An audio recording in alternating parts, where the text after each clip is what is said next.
السلام علیکم ورحمۃ اللہ وبرکاتہ. نحمده ونصلي على رسوله الكريم. اما بعد فاعوذ باللہ من الشیطان الرجیم. بسم اللہ الرحمن الرحیم. رب اشرح لي صدری وَيَسِّرْ لِي أَمْرِي وَاحْلُلْ عُقْدَةً مِّن لِّسَانِي يَفْقَهُوا قَوْلِي. طاغوت کا انکار ہم نے ابتدا میں دیکھا تھا کہ ایمان وہ شخص لا سکتا ہے جو پہلے طاغوت کا انکار کرے. قرآن حکیم میں رب العزت نے فرمایا وَمَن يَكْفُرْ بِالطَّاغُوتِ وَيُؤْمِن بِاللَّهِ، جو طاغوت کا انکار کرتا ہے اور اللہ پر ایمان لاتا ہے فقد استمسک بالعروۃ الوثقی لا انفصام لها، تو اس نے ایسا مضبوط سہارا تھام لیا جو کبھی ٹوٹنے والا نہیں ہے. تو اس کا مطلب یہ ہے کہ طاغوت کا انکار کرنا یہ ضروری ہے. پہلے طاغوت کا انکار کرنا ضروری ہے. سوال یہ پیدا ہوتا ہے طاغوت کیا ہے؟ طاغوت سے مراد ہر وہ چیز ہے جس کی اللہ تعالیٰ کو چھوڑ کر عبادت کی جائے اور اس کی فرما برداری کی جائے، خواہ وہ بت ہو، شیطان ہو یا انسان ہو یا اپنا نفس. یہاں پہ یہ کلیئر کر لیجئے، انسان ہو یا اپنا نفس. ابو بکر الجزائری لکھتے ہیں ہر وہ چیز جو اللہ تعالیٰ کی عبادت سے پھیر دے، خواہ وہ انسان ہو یا شیطان یا ان دونوں کے علاوہ کوئی اور چیز. ایسر التفاسیر کی روایت ہے، والیوم 1 ہے، پیج 130 ہے. محمد بن عبد الوہاب کہتے ہیں طاغوت تو بہت ہے مگر ان کے سردار 5 ہیں. نمبر 1 ابلیس، اللہ تعالیٰ اس پر لعنت کرے. نمبر 2 جس کی اللہ تعالیٰ کے سوا عبادت کی جائے اور وہ اس پر خوش ہو. نمبر 3 جو لوگوں کو اپنی عبادت کی طرف بلائے. نمبر 4 جو علم غیب میں سے کسی چیز کا دعویٰ کرے. نمبر 5 جو اللہ تعالیٰ کی نازل کردہ تعلیمات کے خلاف فیصلے کرے. یہ حاشیۃ الاصول الثلاثہ والیوم 1 پیج 148 پہ ہے.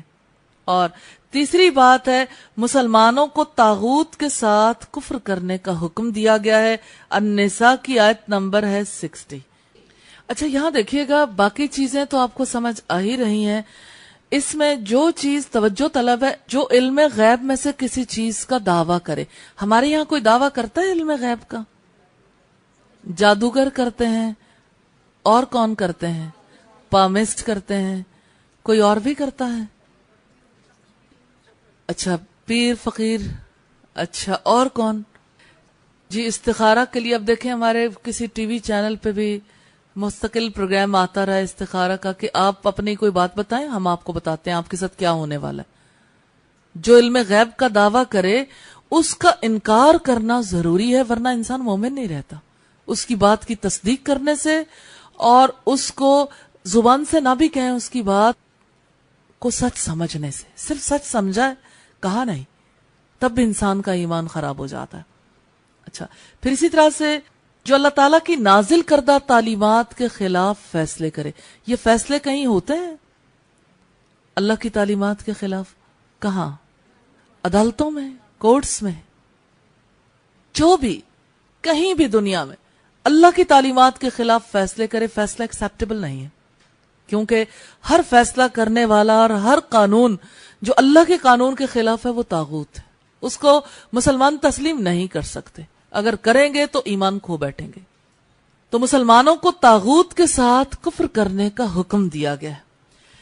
پھر یہ کہ طاغوت کا کفر یعنی اس کا انکار کرنے سے کیا مراد ہے، اس کو بھی ہم دیکھیں گے. پہلی بات تو یہ ہے طاغوت کے ساتھ کفر کرنا یہ ہے کہ غیر اللہ کی عبادت اور شیطان کی اطاعت چھوڑ دی جائے. یہ تفسیر السعدی والیوم 1 پیج 307 پر ہے. علماء کا قول ہے کہ جو شخص غیر اللہ کی عبادت اور شیطان کی اطاعت ترک کر کے اللہ تعالیٰ پر صحیح ایمان لے آئے، جس کے نتیجے میں وہ اللہ تعالیٰ کی عبادت اور اطاعت پر قائم ہو جائے، وہ شخص جو ہے وہ مومن ہے. تفسیر السعدی کی روایت ہے والیوم 1 پیج 301. یہاں سے یہ بات توجہ طلب ہے، شیطان کی اطاعت.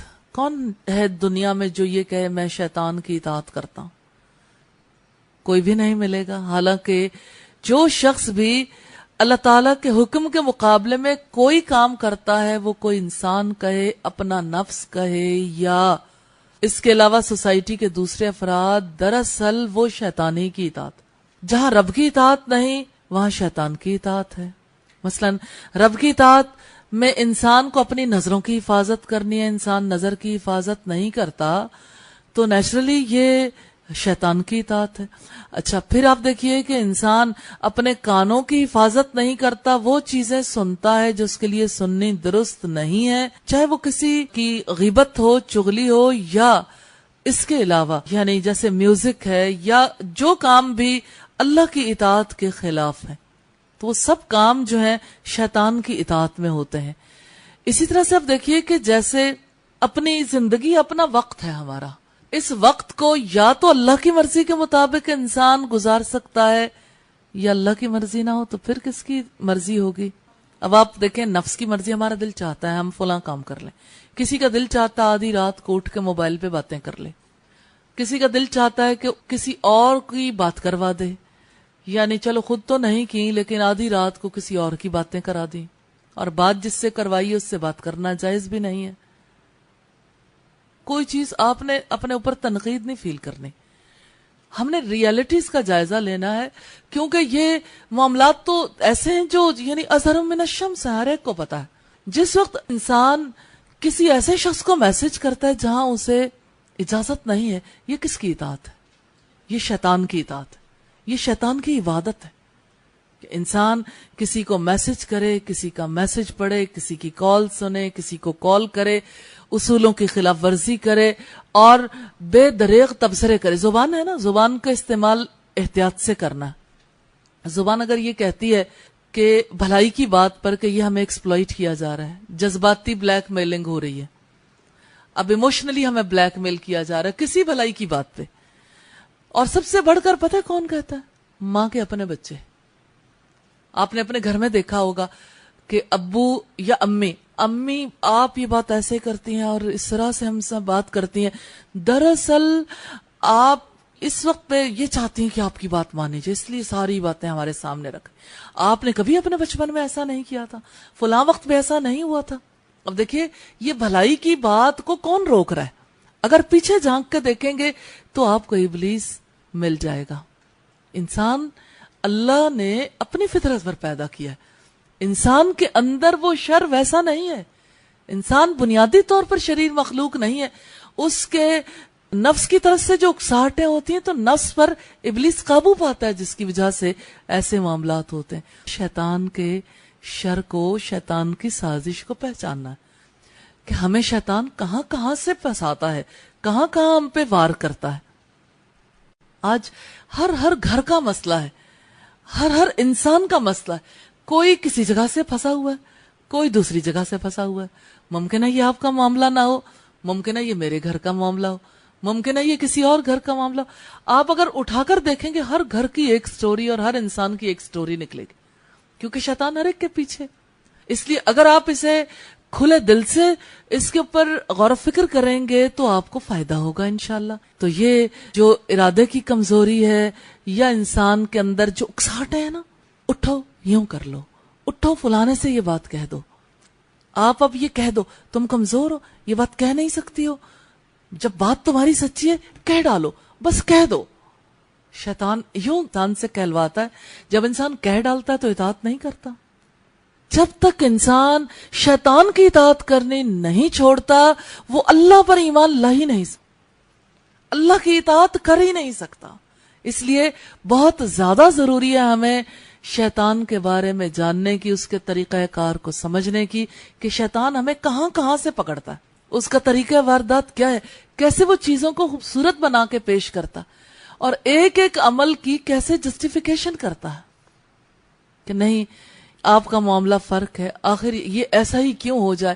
آپ مثلا چھوٹی چھوٹی باتیں دیکھیے، جیسے فرض کریں، میں یہ مثال اس لیے دے رہی ہوں کہ اس سے آپ کو سمجھنا آسان ہوگا. فقط اتنی بات، مثال کے طور پر جب لوگ کسی جگہ پر ایڈمیشن لیتے ہیں، اس کی جو ریکوائرمنٹس ہوتی ہیں ان کو پورے کرنے کا وعدہ کرتے ہیں. جب فارم فل کرتے ہیں کہ ہم اصول و ضوابط کی پابندی کریں گے، پھر وہ کون ہے جو اصولوں کو پورا نہیں کرنے دیتا. مثال کے طور پر کیا فرق پڑتا ہے کہ ایک انسان اگر وائٹ سکارف یا سی گرین سکارف لے لے, فرق تو اتنا بڑا نہیں پڑتا, لیکن یہ کہ شیطان اس کے لیے انسان کو کس قدر زیادہ اس کا دل دکھاتا ہے کہ آخر کیا مصیبت ہے, کیوں آخر ہم کوئی مخصوص کلر کا سکارف لیں, یونیفارم کیوں پہنے, آخر ہم نیچرلی اپنے وے سے کیوں نہیں جا سکتے.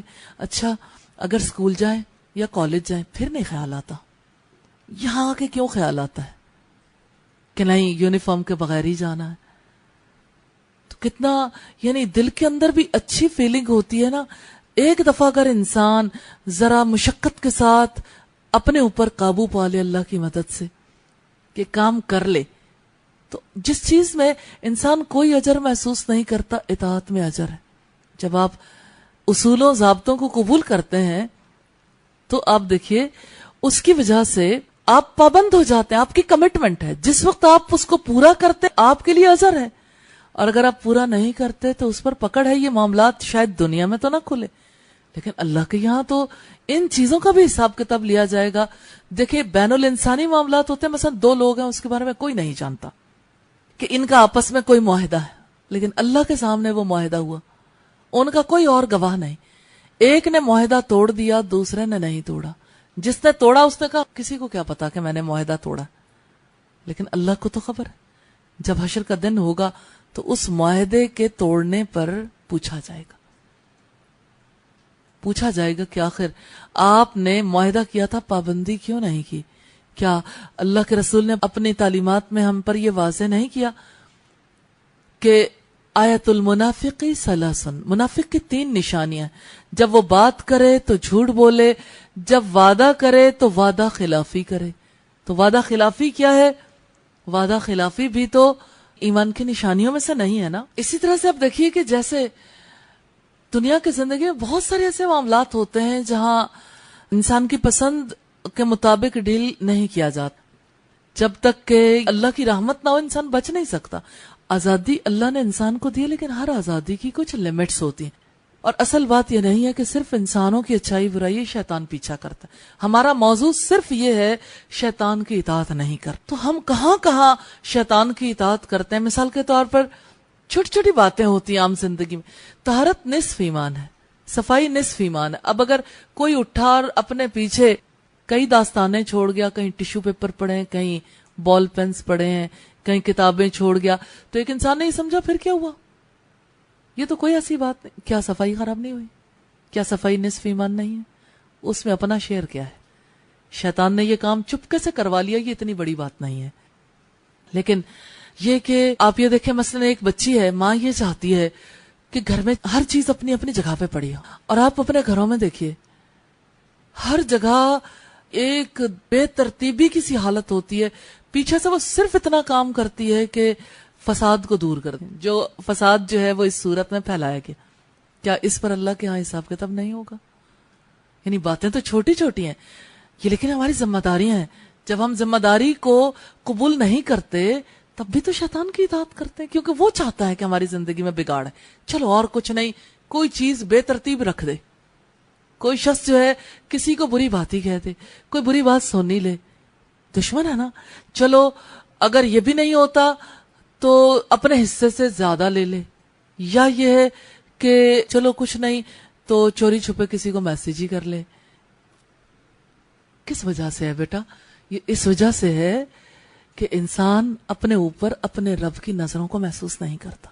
شیطان ہر جگہ پیچھے لگا ہوا ہے, جو جہاں بیٹھا ہے نا اس کو وہیں پہ کسی نہ کسی طرح مصروف عمل کر دے گا. نیٹ پہ بیٹھا تو وہیں, موبائل ہاتھ میں آیا تب, کوئی کتاب ہاتھ میں آ گئی, کوئی اور سلسلہ ہوا, انسان نے کچھ نہ کچھ کرنا ہے. اگر آپ کے پاس اپنا ذاتی پلان بہت ایکوریٹ نہیں ہوگا اپنی ٹائم یوٹیلائزیشن کے لیے, تو شیطان کہیں نہ کہیں یوز کر جائے گا. اچھا اور کچھ نہیں تو انسان سے یہ کہے گا اچھا تم بہت تھکے ہوئے, سو جاؤ. پھر وہ اٹھنا چاہے گا, پھر کہے گا ابھی سو جاؤ.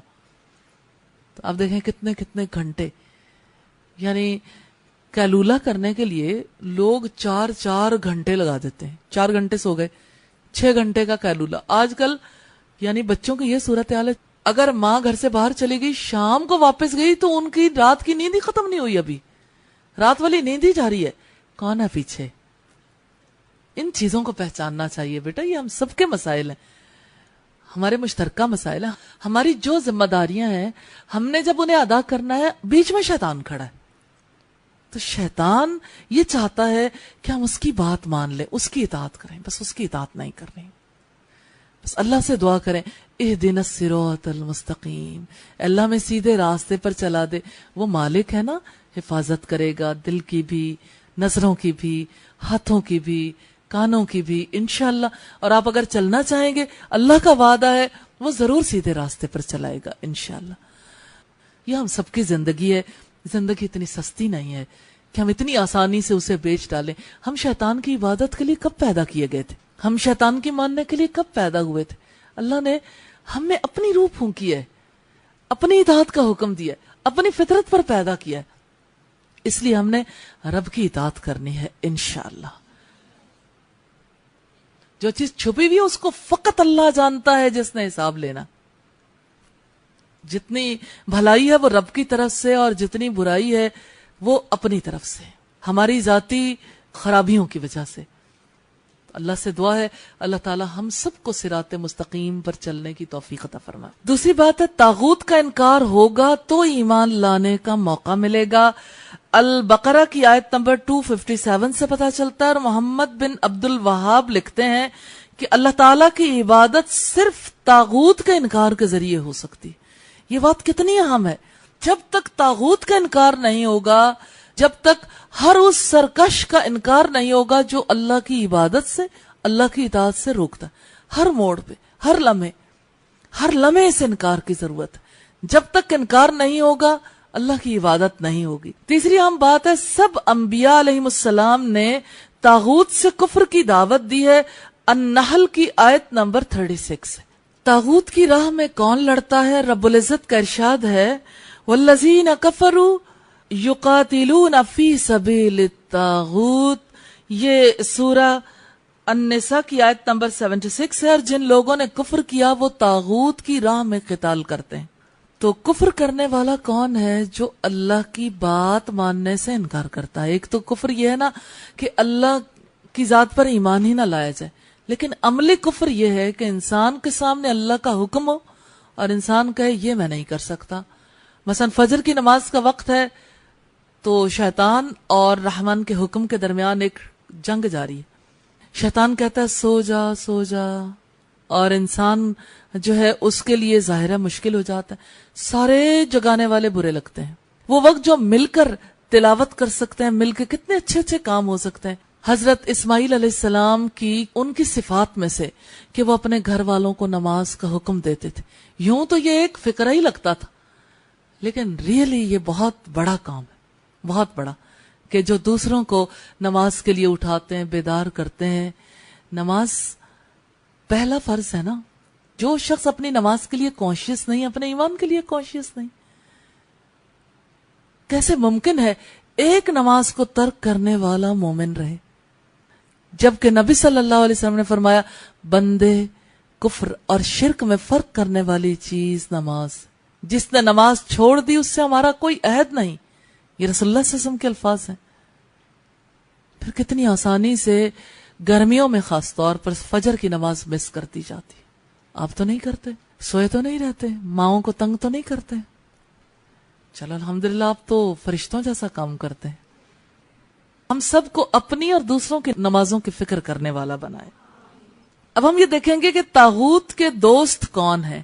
رب العزت کا ارشاد ہے والذین کفروا اولیاؤہم الطاغوت یخرجونہم من النور الی الظلمات اولئک اصحاب النار ہم فیہا خالدون۔ البقرہ کی یہ آیت نمبر 257 ہے۔ اور جن لوگوں نے انکار کیا ان کے دوست طاغوت ہیں، وہ ان کو روشنی سے نکال کر تاریکیوں کی طرف لے جاتے ہیں، یہی آگ میں جانے والے ہیں اور اس میں ہمیشہ رہنے والے ہیں۔ پھر طاغوت سے بچنے والوں کے لیے کیا خوشخبری ہے؟ سورہ الزمر کی آیت نمبر 17 میں ہے وَالَّذِينَ اجْتَنِبُوا الطَّاغُوتَ أَن يَعْبُدُوهَا وَأَنَابُوا إِلَى اللَّهِ لَهُمُ الْبُشْرَى فَبَشِّرْ عِبَادِي۔ اور جن لوگوں نے طاغوت سے اجتناب کیا کہ وہ اس کی عبادت کریں اور انہوں نے اللہ کی طرف رجوع کیا، ان کے لیے خوشخبری ہے، پھر میرے بندوں کو خوشخبری دے دو۔ نواقض اسلام۔ نواقض اسلام کے حوالے سے پہلی بات ہے کہ نواقض اسلام سے کیا مراد ہے۔ نواقض اسلام سے مراد دین اور ایمان سے خارج کرنے والے عقائد اور اعمال ہیں جو ایمان کو بگاڑ دیتے ہیں، انسان کو اسلام سے کفر کی طرف پھیر دیتے ہیں۔ دو باتیں اس میں اہمیت کی حامل ہیں۔ پہلی بات تو یہ ہے کہ ان کا تعلق صرف عقیدے سے نہیں، عمل سے بھی ہے۔ عقائد اور اعمال دونوں ہی انسان کو اسلام کے دائرے سے باہر نکال سکتے ہیں۔ دوسری اہم بات یہ ہے کہ جب ان عقائد میں انسان مبتلا ہوتا ہے، یعنی ایسا عقیدہ رکھتا ہے یا ایسے اعمال کرتا ہے، تو انسان کو یہ چیزیں اسلام سے کفر کی طرف پھیر دیتی ہیں۔ دوسری اہم بات ہے، کیا نواقض اسلام کے بارے میں کسی انسان کے قول اور رائے کا دخل ہے؟ نواقض اسلام یعنی دین سے خارج کر دینے والے امور کا کوئی تعلق کسی کی رائے یا قول سے نہیں ہے۔ یہ وہ امور ہیں جن کا ذکر قرآن مجید اور حدیث رسول صلی اللہ علیہ وسلم میں ہوا، یعنی کوئی اپنی مرضی سے کسی کو کسی کام کے انجام دینے یا نہ دینے پر دین سے خارج قرار نہیں دے سکتا۔ ہمیں یہ باتیں کہاں سے پتہ چلتی ہیں؟ اللہ کی کتاب اور محمد رسول اللہ صلی اللہ علیہ وسلم کی احادیث سے۔ نواقض اسلام کون کون سے ہیں؟ اللہ تعالیٰ کی عبادت میں شرک کرنا النساء کی آیت نمبر 116 اور المائدہ کی 72 سے پتہ چلتا ہے۔ دوسری اہم بات، یہ بہت زیادہ اہم ہے، مسلمانوں کے مقابلے میں کافروں اور مشرکوں کی مدد کرنا۔ التوبہ کی آیت نمبر 23، المجادلہ کی آیت نمبر 22، النساء کی آیت نمبر 144 سے پتہ چلتا ہے۔ کیا آج مسلمانوں کے مقابلے میں کافروں اور مشرکوں کی کوئی مدد کرتا ہے؟ حکومتی سطح پر یا انفرادی سطح پر؟ تو یہ اسلام سے خارج کر دینے والا عمل ہے، کافروں یا مشرکوں کی مدد کرنا مسلمان کے مقابلے میں۔ تیسری بات ہے اللہ تعالیٰ کے دین سے اعراض کرنا، اس کے بنیادی عقائد کو نہ سیکھنا اور نہ اس پر عمل کرنا۔ سورہ السجدہ کی آیت نمبر 22، الکہف کی 57، الاحقاف کی 3 نمبر آیت سے پتہ چلتا ہے۔ یہ بات ہماری سوسائٹی میں کتنی کامن ہے، اسلام کے بنیادی عقائد کو نہ سیکھنا۔ کہیں آپ کے گھر میں تو کوئی ایسا فرد نہیں جس نے اسلامی عقائد کو نہ سیکھا ہو، باقاعدہ طور پر علم حاصل نہ کیا ہو؟ کیونکہ اس عقیدے کو اگر کوئی نہیں سیکھتا تو یہ چیز دائرہ اسلام سے باہر نکال دیتی۔ کتنے ہی گھرانے ہیں، 1 2 10 20 نہیں، سینکڑوں، ہزاروں بھی نہیں، لاکھوں فیملیز ہیں جنہوں نے اسلامی عقائد کو نہیں سیکھا۔ کتنی بڑی ذمہ داری ہے جن کو اللہ تعالیٰ نے خود پکڑ کر یہ عقائد سکھا دیے کہ وہ آگے بڑھ کر فیملیز کو سکھانے کے لیے اپنی فیملی سب سے پہلا فریضہ، اپنے اہل خاندان کو سکھائیں۔ عقیدے کے بارے میں ہر ایک کے ذہن میں یہ ہے کہ اس کا تعلق تو انسان کے دل سے ہے، اس کا تعلق تو انسان کے ذہن سے۔ ذہن وہ چیز قبول کرتا ہے جو اسے کہی جائے۔ تو عقیدہ اگر علم ہے تو کہاں سے لیا علم؟ صرف منہ سے سنی سنائی باتیں۔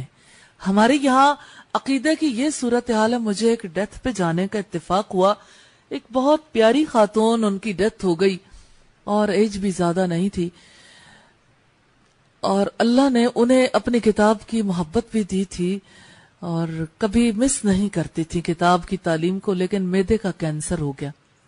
گھر واپس لے آئے، شوکت خانم سے جب واپس لائے، اب پتہ ہی تھا کہ آئندہ ویسے تو کسی کی حیات کا کوئی پتہ نہیں، لیکن کچھ صورتحال ایسی ہوتی جس میں پتہ ہوتا ہے کہ چل چلاؤ ہے۔ بہرحال خاتون جو تھی وہ یعنی چاہتی تھی کہ میرے تمام معاملات اللہ کے رسول کی سنت کے مطابق ادا کیے جائیں۔ جب ان کی ڈیتھ ہوئی، مجھے ڈیتھ پہ جانے کا اتفاق ہوا۔ جس وقت اطلاع ملی تو اس وقت ہم لوگ پہنچے تو پتہ چلا کہ نہلایا بھی جا چکا، اور اب ایک خاص کمرے میں ہے. میں اس کمرے میں گئی تو اونچی اونچی آواز سے گیت گائے جا رہے تھے. مجھے بڑی حیرت ہوئی. پہلی بار میں نے اپنی لائف میں دیکھا تھا کہ یہ کوئی ایسی جہالت بھی ہوتی ہے. خیر جب میں گئی تو ساری خواتین نے یوں میت کو بیچ میں رکھا ہوا ہو اور ارد گرد کھڑے ہوئے سب لوگ یہ کہہ رہے تھے لا الہ الا اللہ ایسرون و بخشی تو اللہ. یہ کہاں سے سیکھا؟ کس نے بتایا کہ میت کے ساتھ یہ معاملہ کرنا چاہیے؟ ہمارے ابا جی کہا کرتے تھے کہ اللہ نے تو 4 کتابیں نازل کی ہیں آسمان سے اور 5ویں عورتوں نے خود بنا لی ہے.